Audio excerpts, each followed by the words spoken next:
A ver, seamos sinceros, hay pocas cosas que den más rabia en el ajedrez que esto. Estás dominando toda la partida, tienes la victoria ahí a un paso y de repente, ¡pum!, la pierdes por un solo error. Una jugada, una sola y todo el trabajo se va a la basura.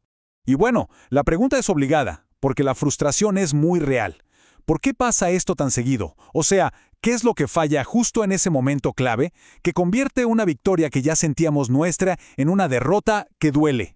La respuesta es, brutalmente simple, y se resume en una palabra, blunders. Los errores garrafales. Esas jugadas que, apenas soltamos la pieza, nos hacen pensar no por qué. Dan ganas de darle para atrás al tiempo, ¿verdad? Ok. Pero a ver, no todo está perdido. La buena noticia es que hay una solución. Y no es ningún secreto místico de los grandes maestros.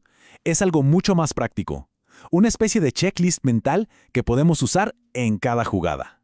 Y esta idea, para que quede claro, la tomamos del material de Gascon Chess. Ellos proponen esta lista de preguntas, esta checklist, que está pensada para algo muy concreto, mejorar nuestros resultados. Pero ya, la clave, fíjense, no es volverse un genio del ajedrez de la noche a la mañana, sino construir un muro, una barrera contra nuestros propios errores. Y fíjense que todo este método se apoya en una filosofía que quizá choca un poco con cómo se suele jugar hoy en día, sobre todo en línea. Y la idea es esta. Lo que de verdad importa no es la cantidad de partidas que juegas, sino cómo las juegas. En resumen, y que esto se nos quede grabado, calidad sobre cantidad.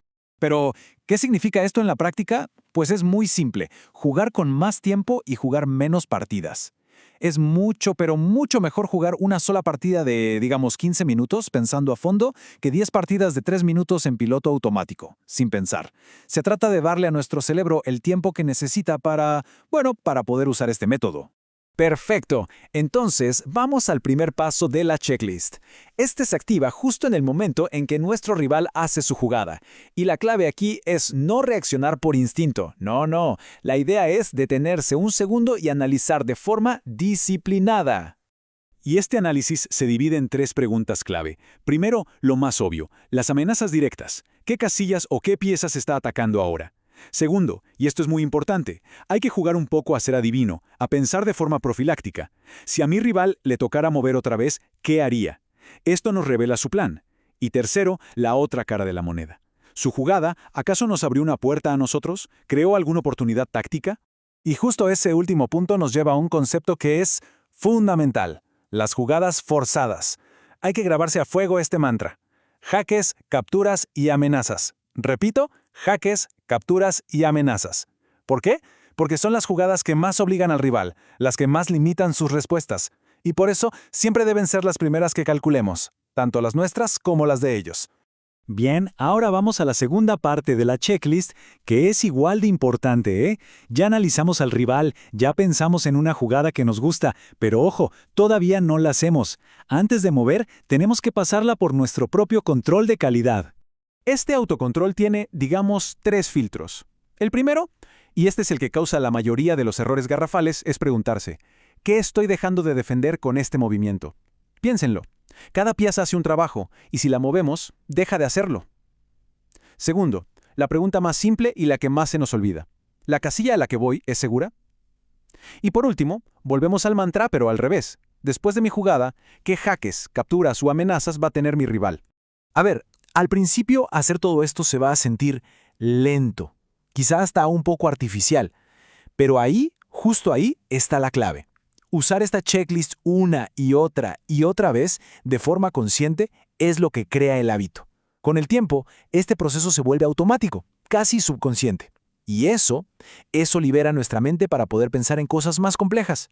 Y es aquí donde todo hace clic. Porque, a ver, evitar errores no es el objetivo final. Es, digamos, el requisito mínimo para empezar a jugar ajedrez de verdad. Una vez que tenemos esa base táctica sólida, la mente por fin se libera y podemos empezar a entender el juego a otro nivel, uno mucho más profundo. Cuando ya no estamos todo el tiempo preocupados por cometer un error tonto, de repente empezamos a ver los patrones. Esos mates clásicos que antes ni notábamos, como el de Anastasio o el de Boden. Empezamos a entender de verdad los tipos de centro, los finales de torres, que son un mundo. Incluso podemos aplicar principios de ataque de los grandes, como Steinitz, para ir construyendo la victoria paso a paso. Y de ahí, el salto es a un pensamiento mucho más avanzado. De repente, cosas que sonaban súper complejas como la regla de las 3 piezas para el ataque, empiezan a tener sentido. El pensamiento profiláctico, o sea, el arte de anticipar y frenar los planes del rival, se vuelve casi instintivo. Empezamos a planificar de verdad, a pensar en operaciones estratégicas a largo plazo. Y finalmente, llegamos a lo que de verdad diferencia a los jugadores fuertes, el cálculo profundo y la visualización. Hablamos de métodos como el de Hostos para ver jugadas en la mente, de entrenar el cálculo de forma específica. Todo esto se construye sobre esa base sólida de no cometer errores básicos. Y lo mejor de todo es que la concentración deja de ser un esfuerzo y se convierte simplemente en un hábito.